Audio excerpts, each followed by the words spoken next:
Welcome to my channel, Jesus Marvel Ministries, Bible Study. వచ్చేసి ఈ యొక్క ఉదయకాల సంబంధు ప్రియమైన వారలారా, పరిశుద్ధ గ్రంథంలో ఈ యొక్క అనుదిన భాగముగా యెషయా గ్రంథము 57వ అధ్యాయం మనం చూసినట్లయితే,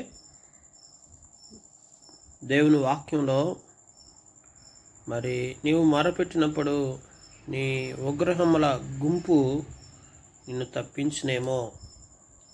విగ్రహముల గుంపు అంటున్నాడు ఇక్కడ.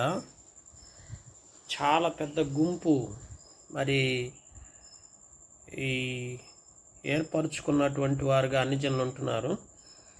అయితే ఈ గుంపు నిన్ను రక్షించునేమో, మరి నిన్ను తప్పించునేమో. గాలి వాటన్నిటిని ఎగరగొట్టును కదా, ఒకడు ఊపిరి విడిచిన మాత్రం అవన్నీ కొట్టుకొని పోవును. నన్ను నమ్ముకుని వారు దేశమును స్వతంత్రించుకుందరని. దేవుడు ఎవరిని నమ్ముకోవాలో ఎవరిని నమ్ముకోకూడదో దాని యొక్క వివరణని స్పష్టంగా ఇక్కడ వివరిస్తున్నట్టుగా పరిశుద్ధ గ్రంథంలో మనం చూస్తున్నాం. గాలి ఎగరగొడితే అవన్నీ కూడా మరి ఒక ఊపిరి విడిచినంత మాత్రాన అవన్నీ కొట్టుకొని పోతాయని రాయబడతా వస్తుంది.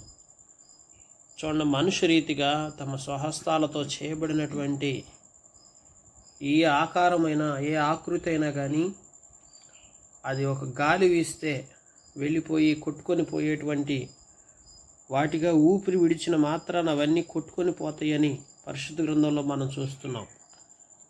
అలాంటి వాటిని గురించి మనం వాటిని నమ్ముకొని వాటి యందు విశ్వాసం ఉంచిన ఎడల, వాటికి మనం మొరపెట్టిన ఎడల మనం తప్పించబడతామా? మన జీవితంలో అంటే మనకొచ్చే ఆపదల నుండి, మనకొచ్చే ఇరుకులు ఇబ్బందుల నుంచి లోకంలో సర్వసృష్టికర్త అయినటువంటి దేవుడు తప్ప మరేవి కూడా తప్పించవు అనే విషయాన్ని ఇక్కడ వివరించడం జరుగుతూ వచ్చింది. అవునండి, మనల్ని తప్పించడం చాలా ముఖ్యం. తప్పించడం ఎప్పుడు అవసరం అవుతుంది? అందుకే పరిశుద్ధ గ్రంథంలో తప్పించునేమో అన్నాడు.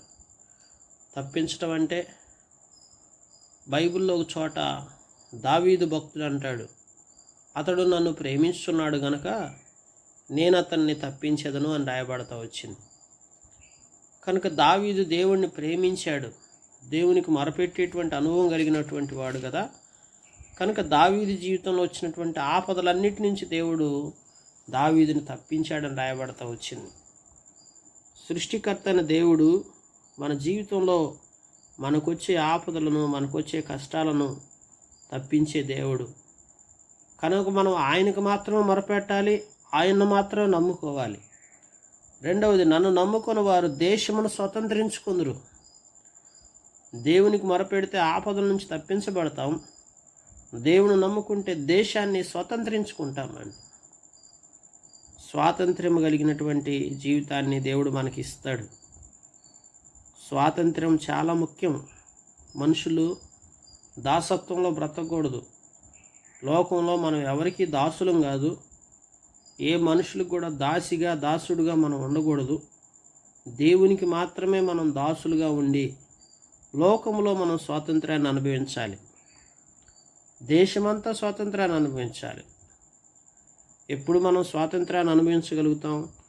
నా పరిశుద్ధ పర్వతమును స్వాధీనపరచుకుందురు, ఎత్తు చేయుడి త్రోవను సిద్ధపరచుడి, అడ్డు చేయదాన్ని నా జనులు మార్గంలో నుండి తీసివేయుడి అని ఆయన ఆజ్ఞ ఇచ్చి ఉన్నాడు. ఈ లోకములో మనం దేవుని నామాన్ని ఎత్తు చేయాలి, ఉన్నతంగా ఉంచాలి. ఎత్తు చేయడు అంటున్నాడు. ఎత్తు అంటే హైట్ పెంచాలి. హైట్ పెంచడం అంటే మరి గొప్ప చేయటం, దేవుని నామాన్ని ఉన్నతంగా ఉంచటం. దేవుని నామాన్ని ఉన్నతంగా ఉంచటం అనేది ఎవరి చేతుల్లో ఉంది? మన చేతుల్లోనే ఉంది. మనం ఎంత ఉన్నతంగా ఆయన నామాన్ని హెచ్చింపజేస్తామో అంత ఉన్నత స్థాయికి ఆయన హెచ్చింపబడతా వస్తాడు. దేవుని నామాన్ని ఘనపరచాలి, దేవుని నామాన్ని గొప్ప చేయాలి, దేవుని నామాన్ని ఉన్నతంగా నువ్వు చూడాలి. ఇతరులకి ఆయన యొక్క గొప్పతనాన్ని, ఉన్నతమైనటువంటి ఆయన మహిమను వివరించగలగాలి. అదే ఎత్తు చేయటం అంటే. ఎత్తు చేయటం అంటే గోడలు ఎత్తుగా కట్టమని కాదు, లేకపోతే మందిరాలు ఎత్తుగా కట్టమని కాదు. దేవుని నామం అనేది ఉన్నతంగా ఉంచాలి. అక్కడ అందుకనే త్రోవను సిద్ధపరచుడి, మార్గాన్ని సిద్ధపరిచేవారు ఉండాలి. ఆ మార్గమును ఎలా సరళం చేయాలి, ఆ మార్గంలో మనం ఈజీగా ఎట్లా ఆయన నామాన్ని ఇతరులకు తెలియపరచాలి, ఆయన మార్గంలోకి అనేక మందిని ఎలాగ నడిపించాలి, ఆయన సువార్తను ఎలాగ ఇతరులకు అందించగలగాలి, ఆ పనిని ఎలాగ సులువు చేయగలగాలి, దానికి కావలసినటువంటి సాధనాలు అవసరమైనవి అవన్నీ ఏ విధంగా సమకూర్చుకోవాలి, వాటన్నిటినీ కలిగి ఉండి ఏ విధంగా మనం సువార్త పనిని, ఆ యొక్క పరలోక సంబంధమైనటువంటి ఆయన రాజ్య నిర్మాణాన్ని ఏ విధంగా కట్టాలి అనే దాన్ని మనం సిద్ధపరచుకోవాలి. అడ్డు చేయి దాన్ని ఏం చేయాలి, జనుల మార్గంలోంచి తీసివేయాలి. చాలా అడ్డంకులు ఉంటాయి దేవుని పనికి. లోకంలో పనులు లాంటి పని కాదు దేవుని పని అంటే. కొంతమంది అనుకుంటుంటారు దేవుని పని జరిగిస్తూ ఉన్నప్పుడు దేవుని పని ఏముంది, చాలా ఈజీ కదా, సులువు కదా అనుకుంటారు. దేవుని పనే చాలా కష్టమైంది. ఎందుకంటే లోకంలో అన్ని పనులకి సాతాను అడ్డుపడదు, ఆటంకాలు ఏమి ఉండవు. కానీ దేవుని పనికి అడుగడుగున అడ్డంకులు వస్తాయి, ఆటంకాలు వస్తాయి. ఎవరు అడ్డుపడేది? లోకాధికారి అయినటువంటి అపవాది ఏం చేస్తుందంటే దేవుని పని జరిగించకుండా అనేక రీతులుగా అడ్డంకులను కలగజేస్తుంది. కనుక ఈ అడ్డంకులన్నిటినీ అధిగమించాలి, అడ్డంకులన్నీ తీసివేయాలి అని ఆయన ఆజ్ఞ ఇచ్చి ఉన్నాడు. దేవుడు ఏం చెప్తున్నాడు? మన జీవితంలో దేవుని పని జరిగించేటప్పుడు, దేవుని మార్గాన్ని సిద్ధపరిచేటప్పుడు, దేవుని సన్నిధిలో మనం కొనసాగుతూ ఆయన పనిని జరిగిస్తూ ఉన్నప్పుడు వచ్చే అడ్డంకులన్నిటినీ మనం తీసివేసేటువంటి వారు ఉండాలి. ఏవేవి మనకు ఆటంకంగా ఉంటున్నాయో, ఏవేవి మన పని కొరకు ఆటంకం అవుతున్నాయో వాటన్నిటినీ దేవుడే తీసివేస్తాడు. అయితే ప్రియులారా, మనము కూడా అటు వాటిని తీసివేయమని దేవుణ్ణి అడగాలి. కొన్ని మరి పనులకు కొంతమంది అడ్డంకుగా మారిపోతారు. వ్యక్తుల్లో సాతాను పనిచేయటం ప్రారంభిస్తుంది. అలాగే కొన్ని ఆలోచనలు, కొన్ని తలంపులు, దుష్టమైన తలంపులు, ఆలోచనలు బట్టి దేవుని పని ఆటంకం పరచబడతా వస్తుంది. అందుకే దేవుడు అంటున్నాడు, పరిశుద్ధుడును నిత్య నివాసి అయిన వాడు ఇలాగ సెలవిచ్చున్నాడు, నేను మహోన్నతమైన పరిశుద్ధ స్థలములో నివసించువాడను, అయినను వినయము గల వారి ప్రాణమును ఉజ్జీవింపజేయుటకును, నలిగిన వారి ప్రాణమును ఉజ్జీవింపజేయుటకును, మరి వినయము గల వారి యొద్దకు, దీన మనసు గల వారి యొద్దకు నివసించుచున్నాను. దేవుడు ఎవరిని ఉజ్జీవింపజేస్తాడు? వినయము గలవారిని, ప్రాణాన్ని అంట ఉజ్జీవింపజేస్తాడు. నలిగిన వారి ప్రాణమును ఉజ్జీవింపజేస్తాడు. ఈ దినాల్లో దేవుని పని చక్కగా జరగటానికి కావాల్సింది ఉజ్జీవం. ఆ ఉజ్జీవం రగలాలి. ఎప్పుడైతే ఉజ్జీవం రగులుతుందో సంఘము ఆశీర్వాదకరంగా చేయబడుతుంది. ఉజ్జీవం అనేది చాలా ముఖ్యం. దేవుని ప్రజలారా, పరిశుద్ధ గ్రంథంలో ఎవరిలో ఆ ఉజ్జీవం ఉంటుంది? సంఘం ఎప్పుడు ఉజ్జీవింపబడుతూ రావాలంటే ఫస్ట్ మనకు కావాల్సింది వ్యక్తిగా వినయము కలిగినటువంటి ప్రాణం కావాలి, నలిగిన ప్రాణం కావాలండి. ఈ రోజున వినయము అంటే విధేయత, తగ్గింపు, అన్ని విషయాల్లో దేవుని యెడల వినయం కలిగి నడుచుకోవటం. నలిగిన వారి ప్రాణం అంటే నలిగిన స్థితి వేరండి. లోకంలో మన మనసు విరిగి నలగాలంటండి. ఎప్పుడు నలుగుతుంది మనసు? ఎప్పుడు విరుగుతుంది మనసు? మన యొక్క జీవితంలో అనేక శ్రమలు, శోధనలు, ఇరుకులు, ఇబ్బందులు, కష్టాలు, అనేకమైన పరిస్థితులు గుండా నువ్వు వెళ్ళినప్పుడు ఏమవుతుందంటే నీ మనసు విరిగిపోతుంది, నలిగిపోతుంది. బాగా నలగొట్టేస్తాడు. అతడు నలగొట్టబడుటకు నాకు ఇష్టమాయను. ఎవరతడు? యేసు ప్రభువారు. యేసు ప్రభువారు అంతగా నలగొట్టబడ్డాడు కాబట్టే అంత గొప్ప ఉజ్జీవం. ఈరోజు నీ జీవితంలో నువ్వు నలగకపోతే నీలోంచి ఆ ఉజ్జీవం రాదు. నీకు అన్ని రకాలుగా ఆ మనసుని విరగ్గొట్టి నలగొట్టి, అందుకే విరిగి నలిగిన మనసే నాకు ఇష్టమైన బలి అన్నాడు. ఈ దినాల్లో మనం అర్పించాల్సిన బలులే ఉన్నాయి. జంతువులు తీసుకొచ్చి అర్పిద్దామా? వేలాది నదులంత విస్తార తైలం తీసుకొద్దామా? గర్భఫలమైన బిడ్డలను తీసుకొచ్చి ఆయనకి అర్పిద్దామా? అవసరం లేదు ఆయనకి అవన్నీ. లేకపోతే సంపదలు తీసుకొచ్చి ఆయన ఎదుట పోద్దామా? అవసరం లేదు. కావలసింది నీవు, కావలసింది నిన్ను కోరుకుంటున్నాడు దేవుడు. చాలాసార్లు మనం ఏమంటామంటే మనల్ని మనం అర్పించుకోం దేవుడికి. మనం ఏవేవో తీసుకొచ్చి అర్పిద్దామని చెప్తాం. నీకేం కావాలంటే ఇస్తానయ్యా అంటావు. నువ్వేమి ఇచ్చినా ఆయనకు అవసరం లేదు. నీకేం కావాలో చెప్పు అని దేవుడిని అడుగుతాం. దేవుడు అంటాడు నాకెందుకు. ఆయన సమస్త సృష్టికర్త అయినటువంటి దేవుడు, మహోన్నతుడు, ఉన్నత పరిశుద్ధ స్థలాల్లో నివసించేటువంటి గొప్ప దేవుడు. ఆయనకు మనం ఏమిస్తాం?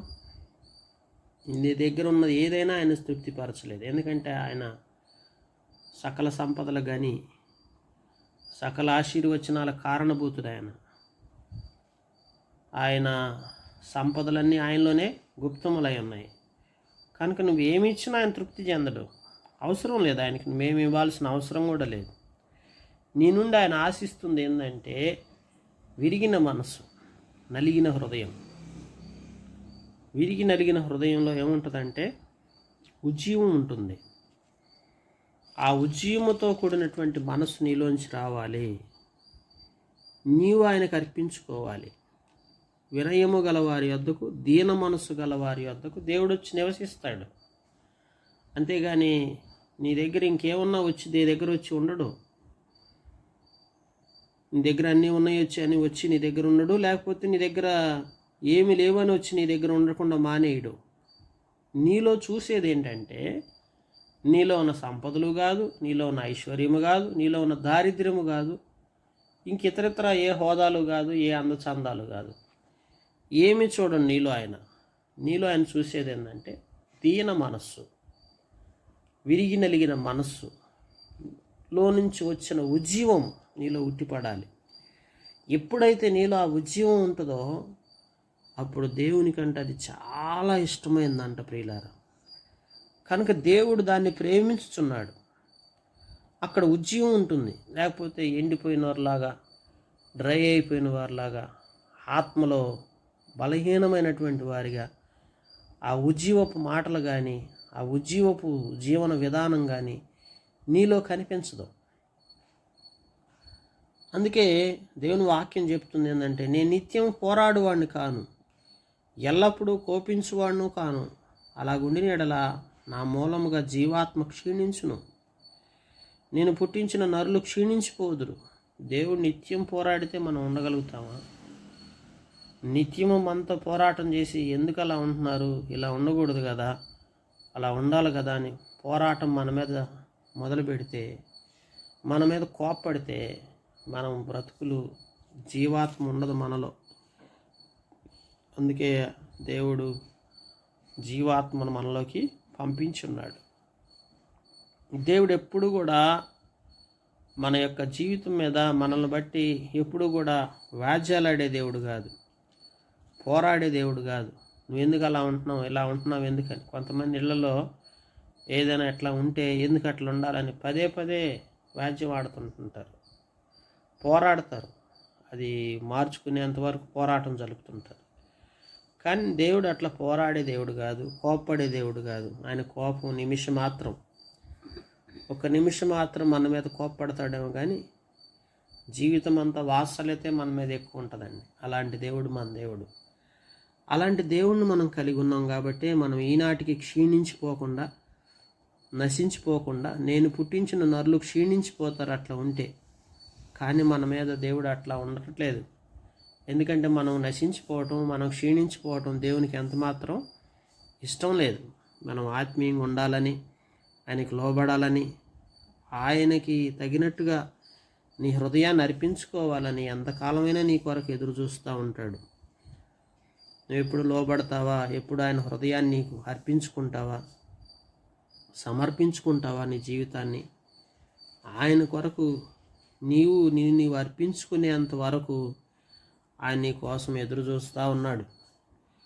కనుక వారి లోభం వలన కలిగిన దోషమును బట్టి నేను ఆగ్రహపడి వారిని కొట్టి తిని, నేను నా ముఖమును మరుగు చేసుకొని కోపించి తిని, వారు తిరగబడి తనకిష్టమైన మార్గము నడుచు వచ్చిరి. చూడండి, లోభము మనలో ఉందండి. మనందరం లోబిలాగా ప్రవర్తిస్తాం. కొన్నిసార్లు ఆ లోపం అనేది దోషంగా మార్చబడుతుంది. దోషంగా మార్చబడినప్పుడు దేవుడు ఆగ్రహపడి కొన్నిసార్లు కొట్టడం జరుగుతుంది. కొట్టినప్పుడు ఆయన ముఖాన్ని మరుగు చేసుకొని కోపపడతాడంటండి. వారు తిరగబడి తమకిష్టమైన మార్గము నడుచు వచ్చిరి. మనం దేవుని మీద తిరుగుబాటు చేసేవారుగా ఉంటాం. ఒక్కొక్కసారి దేవా, మరి నా జీవితంలో నేను ఎన్ని విషయాల్లో నీ మీద తిరగబడతా వచ్చానయ్యా, తిరుగుబాటు మరి నా జీవితంలో ఉందేమో, దయచేసి కనికరం చూపించమని దేవుణ్ణి మనం ఎప్పటికప్పుడు అడుగుతూ ఉండాలి. ఎద్దు తన కామందుని ఎరుగును, గాడిద తన సొంతవాణి దొడ్డిని ఎరుగును, నా ప్రజలకు తెలివి లేదంటాడు. మనం తెలివిగలలో అనుకుంటాం. ఎద్దుల కంటే మరి మనం తెలివిగల. ఎద్దు తన కామందుని, గాడిదకి కూడా తెలివి ఉంది, గాడిదకి తెలివి ఉంది, ఎద్దుకి తెలివి ఉంది. ఎద్దు తెలివి ఏం తెలుసా? ఎద్దు కామందుని ఎరుగుతుంది. గాడిద తన సొంత దొడ్డు వదిలిపెట్టి అస్సలు బయటికి పోదు. మనమైతే దొడ్డు వదిలిపెట్టి ఎక్కడెక్కడ తిరుగుతుంటాం, కామందును గుర్తెరగం. కానీ మనలో ఉన్న అజ్ఞానం ఇది. మనం జ్ఞానవంతులుగా నడుచుకోవటం అంటే ఏంటంటే, లోబిగా వ్యవహరించకూడదు. ఎక్కడ కూడా దేవా, మరి నేను లోబిగా ప్రవర్తించి నీ మార్గాన్ని విడిచి నేను నీ మీద తిరుగుబాటు చేసి, అయ్యా నేను మరి తమకి ఇష్టమైన మార్గాన్ని ఏర్పరచుకున్నారని రాయబడుతూ వచ్చింది. మనకి ఇష్టాలు ఎన్నో ఉన్నాయి భూమి మీద. మన ఇష్టాలు నెరవేర్చుకున్నట్టు కరెక్ట్ కాదు దేవుడు మనం రక్షించింది. ఈ రోజున చాలామంది తమ ఇష్టాలు నెరవేర్చుకున్నట్టు కొరకు ఎంతో ప్రయాసపడుతున్నారో తెలుసా? మనం ఎంతో ప్రయాసపడుతున్నాం. దేవుని ఇష్టాన్ని ఎప్పుడు నెరవేరుస్తాం? మరి మన ఇష్టాలు నెరవేర్చుకోవటం కోసం మనం ఎంచుకున్న మార్గంలో ఎంతో పరుగులెడుతున్నాం కదా. మరి దేవుని మార్గంలోకి ఎప్పుడు వస్తావు? దేవునికి ఇష్టమైనటువంటి కార్యాలను చేయడానికి ఎప్పుడు పూనుకుంటావు? దేవునికి ఇష్టమైనవి ఏంటో ఎప్పుడైనా అడుగుతున్నావా? దేవునికి ఏమి ఇష్టం లేదు. ఇష్టం లేని వాటిని చేస్తే దేవుని మీద మనం తిరుగుబాటు చేసినట్టేనండి. అందుకే గత దినాల్లో దేవుడికి విరోధంగా ఏదైనా ఇష్టం లేని పనులు మనం చేసి ఉంటే ఉదయకాల సంబంధ ప్రభు దగ్గర క్షమాపణ అడుగుదాం. ప్రభువా, నన్ను క్షమించయ్యా, నీకు ఇష్టం లేనివి నేను ఎన్నో చేసి ఉంటానయ్యా, నన్ను కనికరించు. నేను నీకు ఇష్టమైన వ్యక్తిగా జీవించాలనుకుంటున్నాను. నీకు ఇష్టమైన మార్గంలో నీకు ఇష్టమైన కార్యాల కొరకు నేను పూనుకుంటానని దేవునికి నువ్వు చెప్తావా? విరిగి నలిగిన మనసుతో ఆయన వద్దకు వస్తావా? నీ జీవితాన్ని ఆయనకు సమర్పించుకుంటావా? అప్పుడు దేవుడు నిన్ను దీవిస్తాడు. నేను వారి ప్రవర్తన చూచి వారిని స్వస్థపరచుదును, నడిపింతును, దుఃఖించు వారిని ఓదార్చుదును, కృతజ్ఞతాబుద్ధి పుట్టించుదును, దూరస్తులకును సమీపస్తులకును సమాధానం అని చెప్పి నేనే వారిని స్వస్థపరచుదునని యెహోవా సెలవిస్తున్నాడు. అప్పుడు దేవుడు మనల్నంట స్వస్థపరుస్తాడంటండి, మంచి ఆరోగ్యం ఇస్తాడు, అలాగే మనకి సమాధానం ఇస్తాడు, మనల్ని ఆత్మీయంగా దీవించడానికి ఇష్టపడుతున్నాడు. అందుకనే భక్తిహీనులు కదులుచున్న సముద్రం వంటి వారు, అది నిమ్మళింప నేరదు, దాని జలములు బురదను మైలను పైకి వేయును. కనుక కదులుచున్న సముద్రాన్ని ఎప్పుడన్నా చూశారా? కనుక భక్తిహీనుని చూడమాకండి. భక్తిహీనుని దేంతో పోల్చుతున్నాడంటే కదులుతున్న సముద్రంతో పోలుస్తున్నాడు. కదులుతున్న సముద్రంలోంచి ఏమొస్తాయి బయటికి? ప్రియులారా, ఎల్లప్పుడూ కూడా బురద వస్తుంది, మైలు వస్తుంది. మైల బురదని కదులుతున్న సముద్రం బయటికి ఇస్తుంది. అలాగే ఒక భక్తిహీనుడు ఏమిస్తాడంటే లోకానికి మైలని బురదని పంపిస్తాడంటండి. కనుక మైలని బురదని ఇట్లాంటి వాటిని వెదజల్లే భక్తిహీనుడు జోలి నీకెందుకు? కనుక భక్తిహీనుని చూడమాకు. దుష్టులకు నెమ్మది ఉండదని నా దేవుడు సెలవిస్తున్నాడు. కనుక దుష్టుడికి ఎప్పటికీ నెమ్మది ఉండదు. ఒక భక్తిహీనుడు మైలని బురదను బయటికి వెదజల్లుతున్నాడు. కదులుతున్న సముద్రంలాగా అతని జీవితం ఉంటుంది. కనుక ప్రియులారా, మనం భక్తిహీనుల వైపు చూడకూడదు, దేవుని వైపు చూడాలి. దేవుని యొక్క ఆశీర్వాదకరమైన స్థితిని, దేవుడిచ్చే స్వస్థతను, దేవుడిచ్చే నెమ్మదిని, దేవుడిచ్చేటువంటి ఆశీర్వాదాన్ని మనం అనుభవించాలి. దేవుడు ఎప్పుడు మనల్ని స్వస్థపరుస్తాడు. దేవుడు మనకి ఎప్పుడు నెమ్మది ఇస్తాడు. దేవుడు ఎప్పుడు మనకు సమాధానం ఇస్తాడు. దేవుడు ఎప్పుడు మనల్ని ఆశీర్వదిస్తాడంటే మన ప్రవర్తనను చూచి తిని అంటున్నాడు. కనుక వారి ప్రవర్తనను చూచి మన ప్రవర్తనను సరిదిద్దుకుందాం. నిండు మనసుతో దేవుని పాదాల చెంతకు వద్దాం. విరిగి నలిగిన మనసుతో నిన్ను నువ్వు దేవుడికి అర్పించుకో. దేవుడికి నేను ఏదో ఇచ్చి సంతోష పెడతానని అనుకోకుండా, దేవా నన్ను నేను నీకు అర్పించుకుంటున్నాను అయ్యా అని నువ్వు అర్పించుకొని ఆయనకి నీవు హృదయపూర్వకంగా నీ జీవితాన్ని సమర్పించుకొని నీ జీవితంలో ఆయనకి ఇష్టమైన కార్యాలు చేయటానికి నువ్వు పూనుకొని ఎప్పుడైతే ఆయనకి ఇష్టమైన వ్యక్తిగా మార్చబడుతూ మన ప్రవర్తన అంతటి మీద ఆయన అధికారానికి ఒప్పుకొని ఆయనకు లోబడతా వస్తాము, అప్పుడు దేవుడు మనకి స్వస్థత, నెమ్మది, ఆశీర్వాదము ఇవన్నీ మనకు అనుగ్రహించే దేవుడు. కనుక నీ జీవితంలో స్వస్థత, నెమ్మది, ఆశీర్వాదం ఈ మూడు నీ జీవితంలో అనుభవించాలనుకుంటే విరిగి నలిగిన మనసుతో ఆయనకి నిన్ను అర్పించుకో. ఆయన జీవితం ఆయనకి ఇష్టమైనది ఏదో అది ఆలోచించి, దేవా నీకు ఇష్టమైన వాటిని చేయటానికి నా మార్గాన్ని నీ చేతులకు అప్పగిస్తున్నానని దేవుని మార్గంలోకి నువ్వు వచ్చి ఎప్పుడైతే నువ్వు సమర్పణతో నీ జీవితాన్ని కొనసాగిస్తావో దేవుడు నిన్ను దీవించి అన్ని విధాలుగా ఆశీర్వదిస్తాడు. దేవుడి మాటలు దీవించునుగాక.